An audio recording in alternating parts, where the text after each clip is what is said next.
myself, and I couldn't find my house until I recognized. Hello, I'm Judy Perlman. Welcome to Meet the Problem Solvers. Glad to be back. We've been away for a couple of weeks. We have a very interesting show tonight with a former colleague and dear friend, Caitline Frumerie. I'll tell you a little bit about her in a second, but for people who may not have seen the show recently or don't quite know what we're doing here, it's called Meet the Problem Solvers because what we do is on each episode, we talk to a guest or a couple of guests about some really meaty, important, pressing social issue that they've given some serious thought to. We take about 10 minutes to unpack the issue. We take about 10 minutes to think about solutions that they and perhaps others have in motion or have achieved, and what does success look like? And then we try to end each show asking ourselves, what can we do to be contributors on this issue? So, without further ado, Caitline is a very accomplished woman. She is the executive director of the Rhode Island Coalition for the Homeless. Before that, she worked in a variety of government and social service, municipal government, federal and state government. There we go. Now she's running this large nonprofit in Rhode Island. And she actually continues to work as a clinical social worker in a local hospital, working in the emergency room with kids and families. So she's a busy woman. Yeah, but not too busy to come and hang out with you. Thank you so much for having me, Judy. I love the premise. Yeah, it's a cool premise. And what we're going to try to do today is really to unpack a simple question. How can we get more money to support people who are experiencing homelessness and those who are at risk of experiencing homelessness? It's really about getting more money to the problem.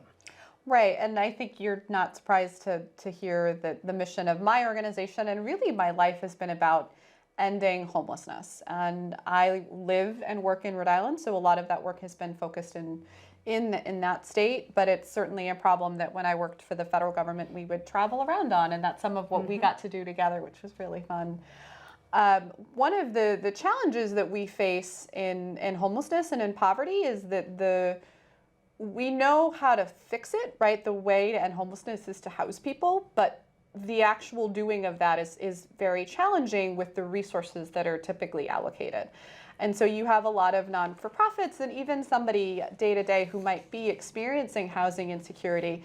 You're kind of robbing Peter to pay Paul to make it work, and it's never really funded at the level that it needs to be. And so we know what to do, it's just the resources aren't always there. Right. And so this is something that I'm trying to find avenues to achieve the level of support that we need in my community to really make a difference. So in helping prepare for this show, I guess I just wanted to really break this down to some really basic building blocks. And so I'm going to beg your forbearance. And if this is oversimplistic for viewers, I apologize. But, you know, when we met a few minutes ago, we were in a coffee shop. And I was like, you know what? Let's talk about the business model of a coffee shop. Someone needs something. They come in, they're hungry. They ask for it. The person gives it to them and they pay money for it, and they go sit down at the coffee shop and they eat their thing, whatever it is. That's one kind of a transaction. That's a very simple, direct one.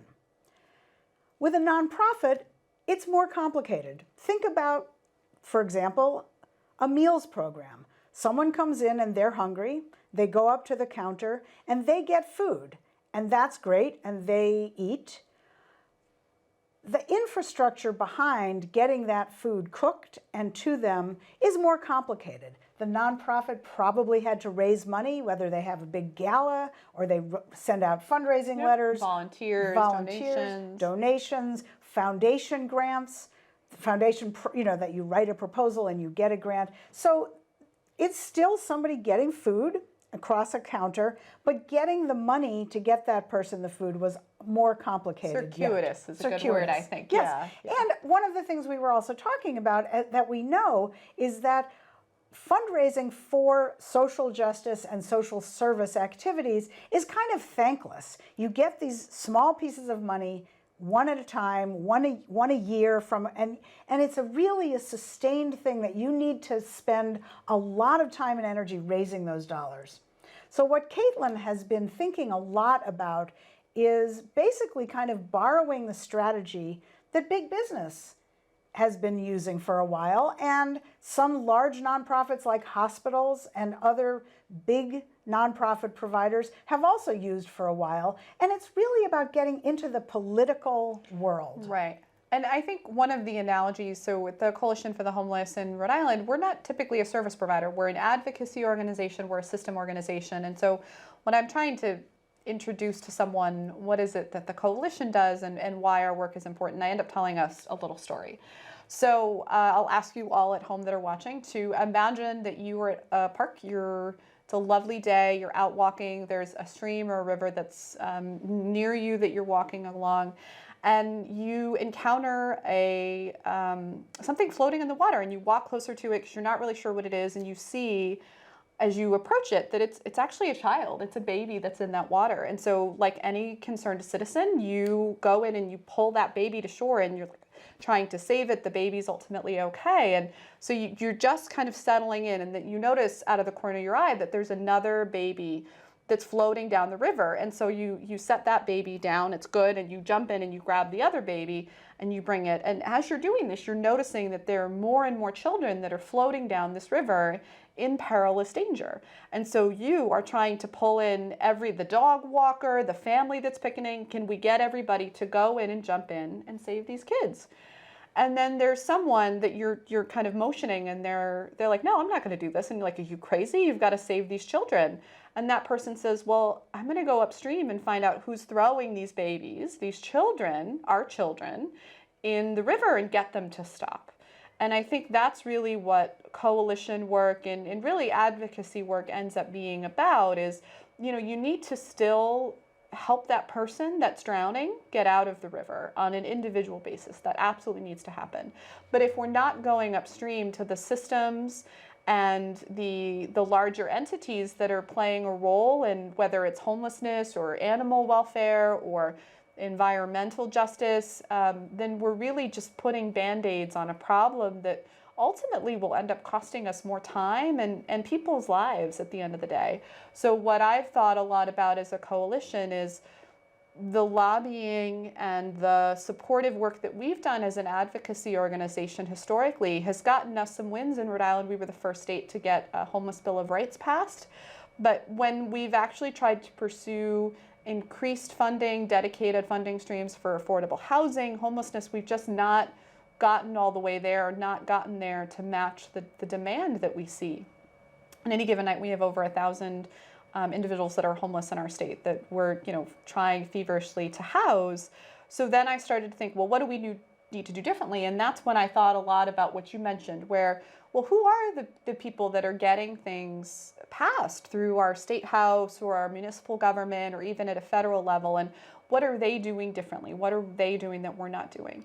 And so that's when I started to think about taking our advocacy up a level and looking at alternatives to, do we not need to get more politically involved? Do we need to have the movement of ending homelessness or trying to prevent animal abuse and animal welfare? Do they need to have PACs or C4s or some of these? I know these terms are, I can explain a little bit more, but they're really political kind of campaigns in a way that you're getting donors together who are saying we're committed to this issue or this elected official and really trying to mobilize funds in a different way than maybe we're typical for social nonprofits. Mm-hmm. So that's something I've thought a lot about. Yeah, it's clear that you have. And it's interesting because we were talking again, talking a little bit earlier about when I was running my nonprofit. Right. We did a great thing for ourselves, not for ourselves, but for the kids in our program. We really educated a local elected official about our services for kids, after-school programming for homeless kids. And he got really excited about it. And he very thoughtfully and graciously wrote what's called an earmark. Yep. And that organization got money every year through the state legislature for that program and served many children through that. Right. But again, that's sort of like one level. Right. And what Caitline is talking about is not only going back a level in terms of the impact, right. so those kids wouldn't be homeless because their families would have Had been this contribution, yeah, the support, right, absolutely. would have had which is that so support important. upriver, but also it's a way of working with legislators in a different way, not necessarily one organization to one legislator, but really kind of bringing more legislators together around an issue. Right. Yeah. Yeah, it's really bringing it around as a larger community. And I think that's one of the things that's really important is, I think that people should have a right to shelter. I think they should have a right to housing, and that really housing should be a basic human right. And so then the work of, I think, people that are in this space is really about how do you make that a reality. And I think that's much probably smaller asks that fit into a larger plan, but it's really that legislative work. And it's so great that you guys had the relationship to be able to garner, but there are some non-for-profits that don't necessarily even have the capacity to do that. And so I think one of the things that I would love to see is, when you at the end of your year are making your contributions to your local charitable organizations and the causes that you care about, asking them questions about, well, what are the political needs that they might have? Could you call your state rep about the concerns that they might have? Because legislators, at least in Rhode Island, they don't always hear from their constituents. Yeah. And so when you do call, it makes a really, really big difference. And really the state house and this whatever city municipal building, that's our house, right? This is our government. And I think there's a lot that just even a call can do. But then even beyond that, maybe asking your nonprofit, do you have a legislative agenda? Does the larger group of that social movement have a legislative agenda? Communications is also really, really powerful. And I think making sure that people understand the challenges and the need, and not just through a fundraising lens to get more money to the organization from donors, but really for the larger state. And, one of the things we want to end homelessness, obviously, I've had a lot of for-profit companies have asked, well, how much would that cost? Maybe that's a contribution they would make. And so I'll kind of run the math, and depending on when they're talking about it and the population, I might say, and I'm just kind of saying roughly, anywhere from $10 or $20 million a year in Rhode Island additionally is what I might need to really make sure that we've ended homelessness. And they're up with me until I say a year. And that's when I lose them, because it's really challenging. And I can understand why for a sponsor or a corporate partner, or even a grouping of them, to commit to funding something long term. And so then when I started to have that realization, I really came back to the people that are positioned to do that are the state, local, and federal government. That they're the ones that can contribute, and we still need private philanthropy, but they can be the add-in and maybe not the one kind of carrying it forward. And so that was when I was like, oh, we need to think about this a little differently. Okay, well, this is Meet the Problem Solvers. We've certainly unpacked some parts of a problem, which is how do you underwrite the costs of social justice? I'm Judy Perlman, and this is my guest tonight is Caitline Frumerie, who came up from Rhode Island to share some of her thoughts on basically reshaping the financial and investment picture to support social justice activities. And it's very important work. And so, as I said, we kind of have gotten through unpacking the problem. Now let's look at some of the solutions. And I think you started talking about them. Yeah. I think to kind of more specifically, I think it's really important just on your own individual family level that you are involved in the political space, that you are registered to vote, that you encourage others to register to vote, and that you have an ongoing relationship with your legislator. And it's really easy to access them. State and local websites will let you know who they are and how to contact. But I found that was the biggest first hurdle, was just introducing myself to my legislator and building that relationship. And they're eager to hear from you. And so I think that's on a family kitchen table level, that's a place to start. And then I think it's really, like I said previously, looking at the causes you care about and what, for instance, with the environmental justice space, if climate change is something that you're concerned about, asking the smart people in the room that do that work, what are what are the legislative asks, and really using a lot of inquiry there and starting to unpack that, and then making contributions to that political advocacy work in addition. And then I think as nonprofits, we need to be much better about building our nonprofits and our advocacy and our coalitions to be in that space. And I think an example of organizations that have done this well is Planned Parenthood and other organizations that are in the fight for reproductive rights. I think they will have their nonprofit kind of service arm, and then we'll have another arm that really is looking at is a C4, which is a type of non-for-profit non-profit organization that is allowed to do a little bit more partisan political work. And then they'll also usually, depending on the organization, have a PAC, which actually can go even further and do, advertisements, can support particular issues or elected officials. And so building an infrastructure that allows for those to exist. And I think that's a place for partnership in particular. So we have to go back and unpack PAC. PAC, yes. PAC. So I think we're talking about partnership and we're talking about collective activity, but let's go back and unpack what the PAC means. Yes, yeah. And I have to say, I'm not an expert on all of these things. I think there are experts who make obscenely more money than I do as a not-for-profit. So once I learn it all, then I can change careers. Not that I want to do that, but I think the baseline that would be important for the audience and those that are kind of thinking about this is really that is. Well, I should say we see it a lot in the news. It's a term that comes up, especially in this election season that we're entering into. If you start to pay attention to the ads that feature in your local television stations or that you see in other places that you get your favorite advertisements, you'll start to see who's it sponsored by, and usually it's a PAC of some variety. And PAC is? So it's a political action committee, right? And they're a 527 organization. It's basically it's a means of members of a political cause that are kind of pooling their contributions together. And I think there's really power in that.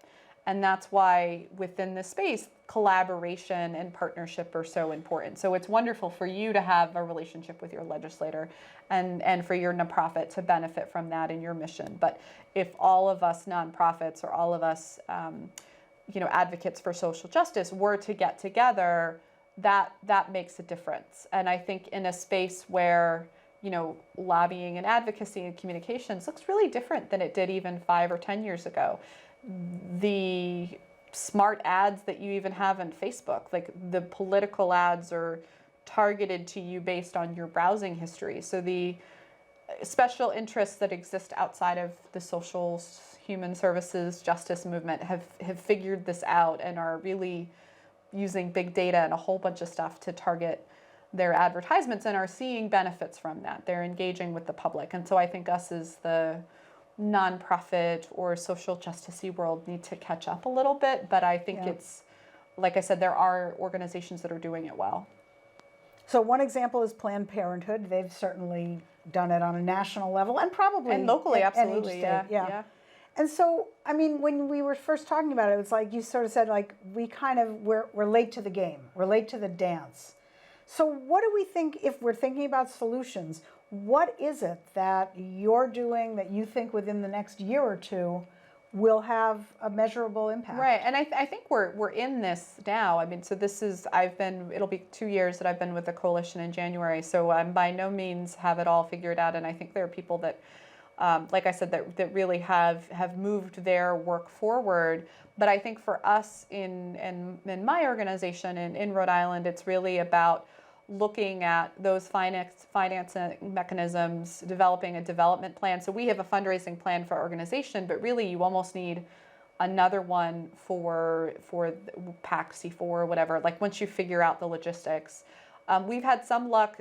So when you enter into PACs, and they're very commonly used in electoral campaigns.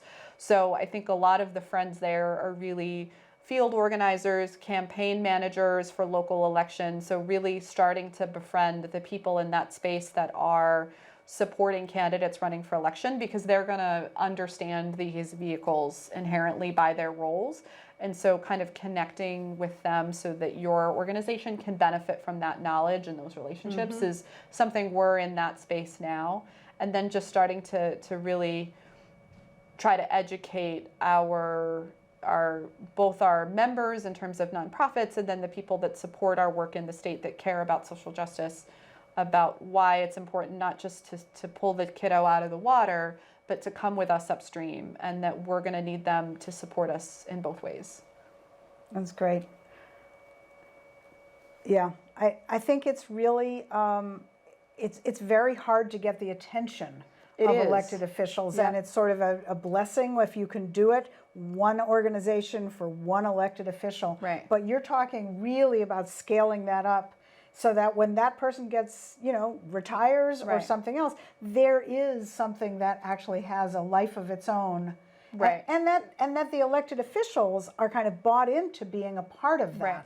They are grounded in that particular social justice movement or PAC. Right. And I think sometimes it's unfortunate, but luck plays too much of a role in who gets served and who doesn't. Yeah.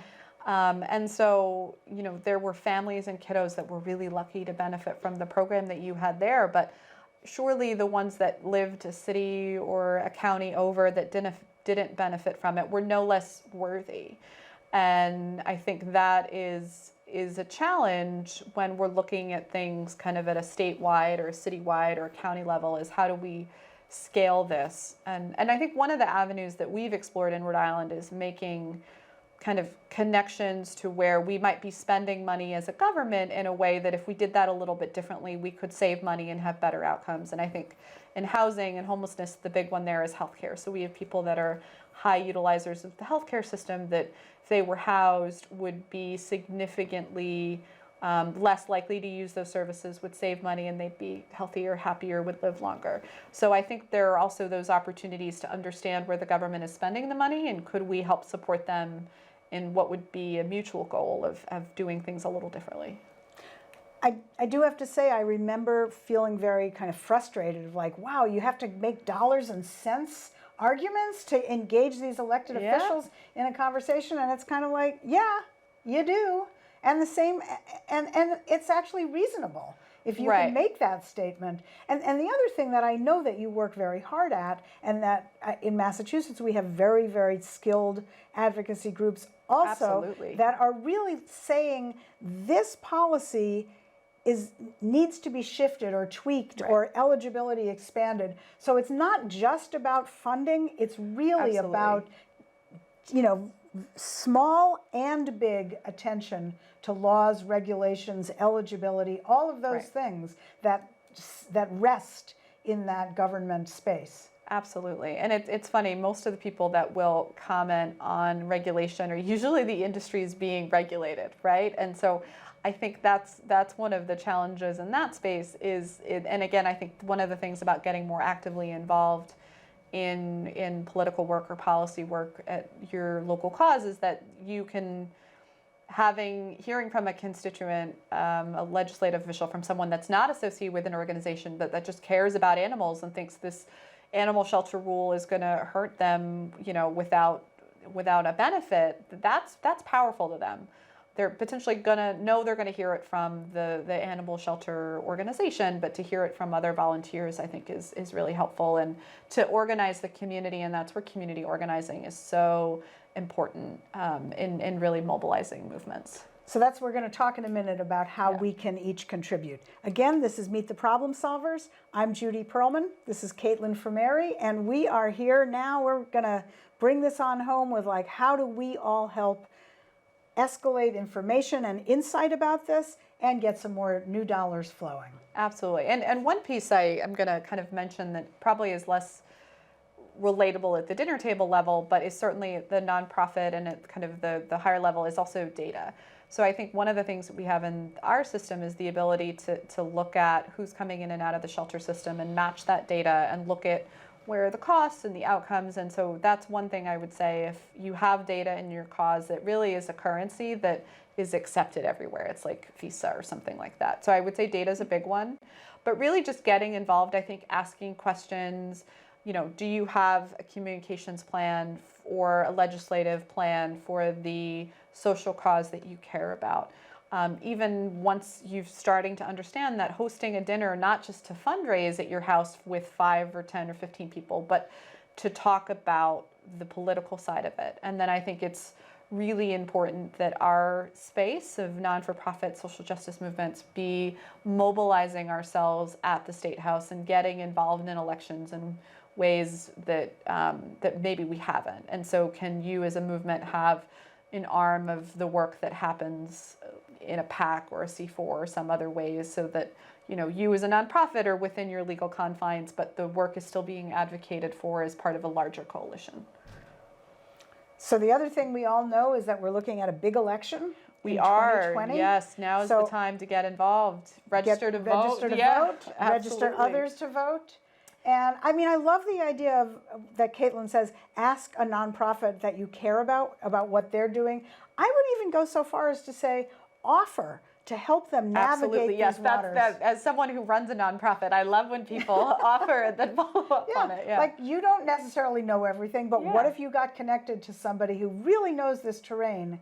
That would help a lot. And the last thing I would say too is also to ask the person that's impacted. I think so often in this work we forget the voice of the person, that whether it's a mom looking for child for her kids, or a person experiencing homelessness, and centering some of the asks in their work and making sure that their voice is heard by their constituents and having them speak, because I think that's sometimes even more powerful than you or I talking, is the person that's actually impacted. Yep. Okay, so we've come to the end. Caitline, thank you so much for coming. Thank you. It was really fun. I've learned a lot in this conversation. This is Meet the Problem Solvers. Here's our contact info. Please send us your thoughts, your suggestions.